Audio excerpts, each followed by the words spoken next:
Who's your commander? Good luck. Equip. Move to combat. Resolves. Now, before you attack Does me, anyone have an answer? well played. Good game.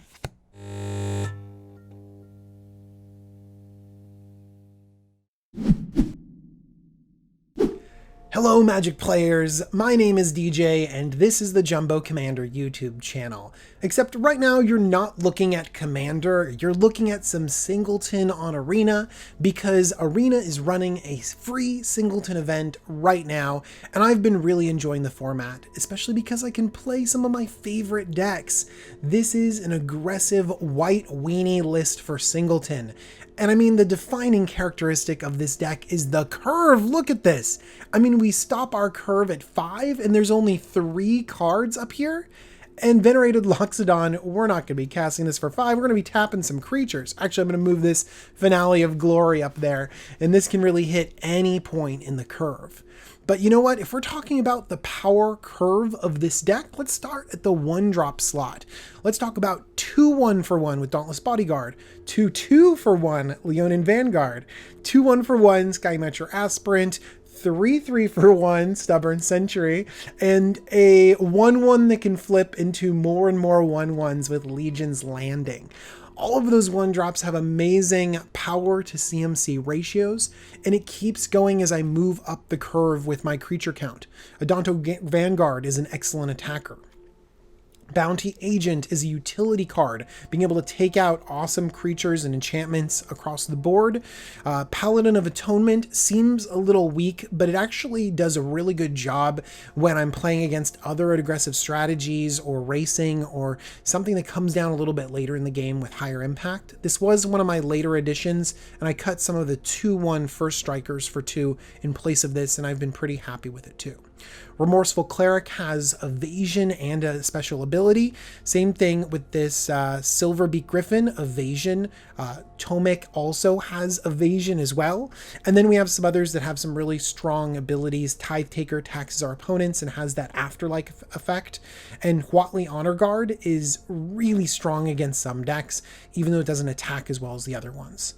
Going up to the 3-drop slot, we have more evasion and disruption. This is a solid dinosaur for this deck. Mentor of the Meek gives us card advantage along with Militia Bugler. Trusted Pegasus gives us that evasion on itself and then flies another creature in. This has been surprisingly strong. So strong, in fact, that I'm thinking about the 1/3s for 3 that do the same thing. Resplendent Angel is amazing, and this is one of the cards that really make this deck because it's a great attacker, but also it's a wonderful mana sink. Sometimes this deck can get a few too many lands, and then being able to pump Resplendent Angel is really, really solid. But I gotta say, one of the better cards is Benalish Marshal. Man, anthems are going to be great. I'm going to come back to all the ways to pump our little weenie creatures, but Benalish Marshal is great because it comes with a 3/3 body. Then we have some spells. Oh, man. Gideon Blackblade. This is the attacker that we want because really it enables other attacks too. It can make other creatures indestructible. It can give them lifelink to sort of win a race. And then this can also be a removal spell after a few activations. This has been really solid for me. In History of Benalia, we've seen this in Standard. It can go wide and then boom, give you enough damage to punch through. A few more impactful 4-drop creatures. Leonin Warleader has been really solid, going wide, pumping everything. And then going up to the 5-drop slot, we have that Loxodon I mentioned, pumping our team. God-Eternal Oketra. Yeah, this card is the real deal. Really worth playing at 5. And then it just makes every other dinky creature so much better because they come with a 4/4 body. God-Eternal Oketra closes out games really well. Lyra Dawnbringer is just a solid angel for her price.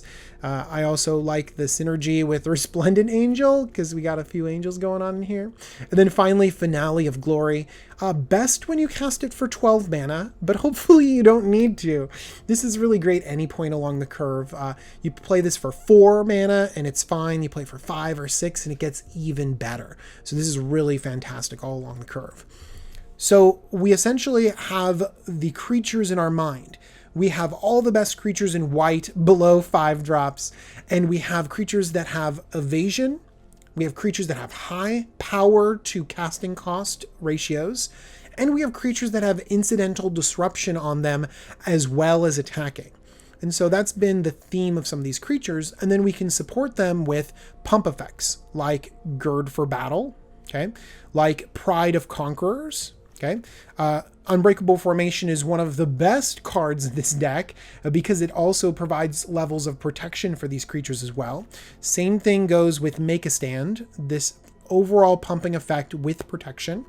We have the pumping effect of Ajani, Adversary of Triumphs, and then also some of the things that I already mentioned, like Benalish Marshal and that Venerated Loxodon. And then finally, to round out the deck, we have little bits of removal, ways to sort of force our damage through or deal with problematic permanents because this is a high power format. So we have Baffling End for the early game, and then Prison Realm for the mid game, of the 3-drops. Conclave Tribunal, Ixalan's Binding. I've also included Ravnica at War. It hasn't been fantastic at every single game, but every so often it's gotten me like 3 cards, and those feel goods have been so amazing that I've kept it in. It's been really solid in those specific occasions. And then wrapping up the deck, we have 23 lands. Look at all those planes, 21 of them. It's really to facilitate some of these double whites right here and the triple whites, which is why I have so many planes. Also, by the way, it's a real thing to be able to go 1-drop, so planes are really important, but you could definitely tweak some of this in here. All right, my opponent goes first, so that's already starting off pretty badly. I have one of the lowest impact 1 and 2 drops that I can make, but I mean, it's still 3 lands. If I had 4 lands, I'd for sure ship this back. 3 lands is on the verge of being just fine. And then I do have a 1 and a 2 drop, so this has got to be something solid. Ooh, love the Planeswalker right there. All right. I'll get there with Tithe Taker. I'm thinking that this might even be a little bit better still, though. It does shut off all my opponent's land-based shenanigans. Okay, I will turn. It turns out that I will curve out pretty well. All right, let's send a message. Let's do it. Also, there's a lot of -2/-2 in the format in black and in white, so there's also like cast down, so this might even be good. Okay, it's silly to send 2 messages, so I'm just going to attack for this one. And then deploy this first, because it might crimp their mana for my Skymarcher Aspirant. They could have, like, I don't know, No Escape is 1 blue. See, Syncopate, yeah. And then if they let it go by, Syncopate wouldn't have worked on the other one. So I still get my 2/1 out here right now. Okay. If they're a reactive deck, one that has Syncopates in it, then they're for sure going to have board wipes. They can already blow this up and take out 2 of my creatures. Let's not make it 3. Let's just go in for the attack. They might end up... Oh, it takes 3 to activate this, right? Mortify. All right. Ugh. Do I want to deploy this just to be able to wipe my board? I don't think so. This blast zone is pretty problematic right now. They might just blast zone this away. Too many lands.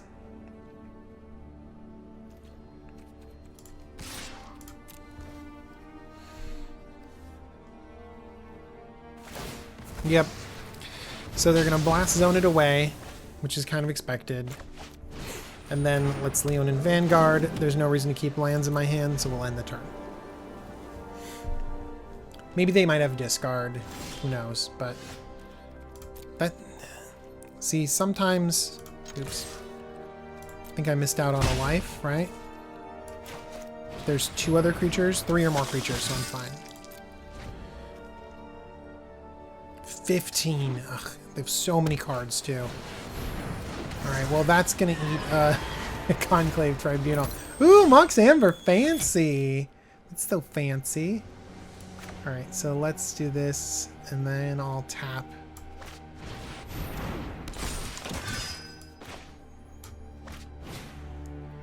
Let's tap this, and which one is better? I don't know. That one. 1, 2. Okay, gotta get rid of that 4/5. That's gross. And then they're gonna choose to shuffle it, which is fine. Yeah. Oh, this is the 3/3. Oh, I'm so stupid. Don't let that be. Don't let that be the point. They should be at 12. I just liked the paladin look better than the kitty cat. It's okay. This Benalish Marshal off the top was a pretty good draw. 5 lands is a lot for this deck. My curve stops at 5. 5, 6, 7. Okay. 5, 2, 1, 2, 3, 4, meditate 5, and prepare. 6, 7, 8. That's pretty standard. They had some really good answers. No, not cast down. My Benalish Marshal. Do it before this gets pumped and I gain life. Oh, and they had the legendary from Mox Amber. This is going bad. Alright, well.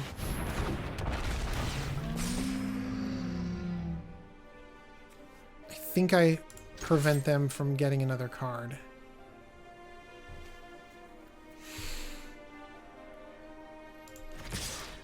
This prevents them from getting another card, and it shuts them off of 1 mana. That feels like a fair trade. Oh, ho, ho, ho. You have nothing?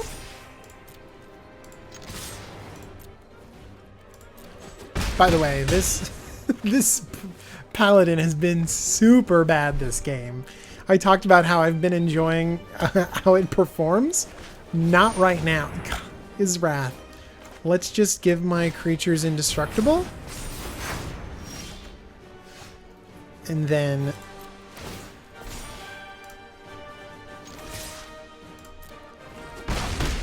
Alright. Not deploying Lyra. They need a Wrath right here. They need something bigger. A creature won't... Yes! A creature won't do it! And I closed it out. You can see how strong those effects that give your permanents indestructible. But by the way, some of my sickest tech, my suggestions for you, you know, like, oh man, these are the ones that are a little bit tricky. Man, it's the Priest of a Paladin of Atonement did nothing. And my other sweet tech, Ravnik at War, sat in my hand that game. Geez, not necessarily proving themselves, but they have done work in other games too. But that was a fun one. Let's jump back into it. Alright everyone, this is some gameplay of my mono-white weenie deck, and by the way, we're keeping this. 2-land hands are the best. When your curve stops at 5, it's going to be really solid. Also, 1 drop into 2 drop, it's exactly what I want. We can figure out the rest of this later. What am I looking at for my opponent? I'm facing down Ral Zarek, and an opponent that looks like they kept 7 cards, and very nice Orzhov sleeves. I approve, opponent.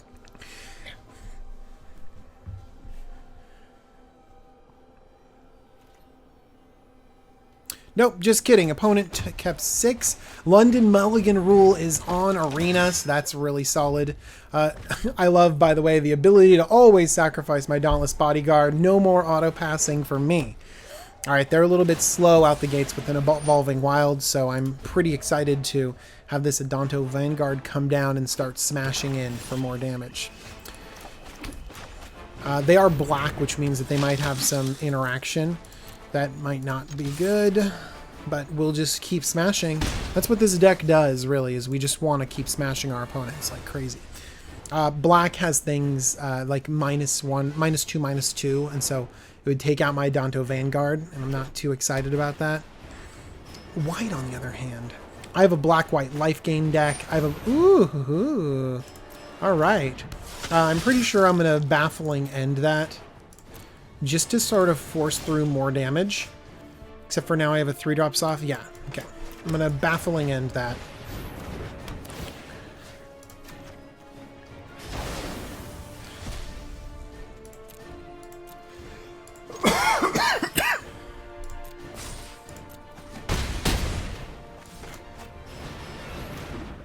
All right, this is a real clock right here, especially, by the way, if I can get this Ajani down and start growing these, or even hold up Unbreakable Formation, so they don't really have a chance to react to this.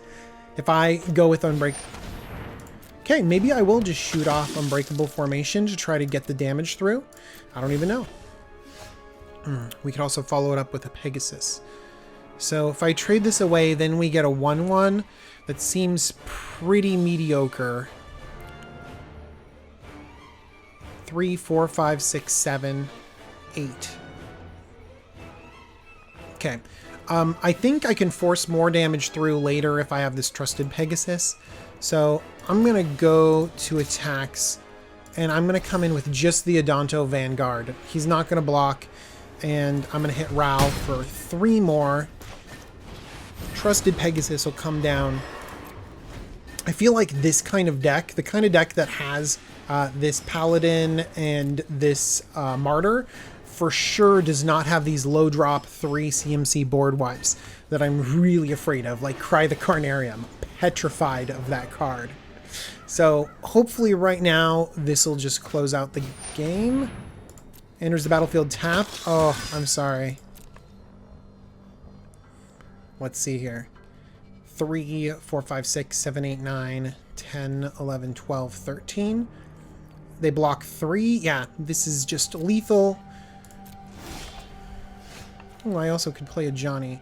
Let's double check and see if this is lethal. 1, 2, 3, 4, 5, 6, 7, 8, 9, 10. This is lethal.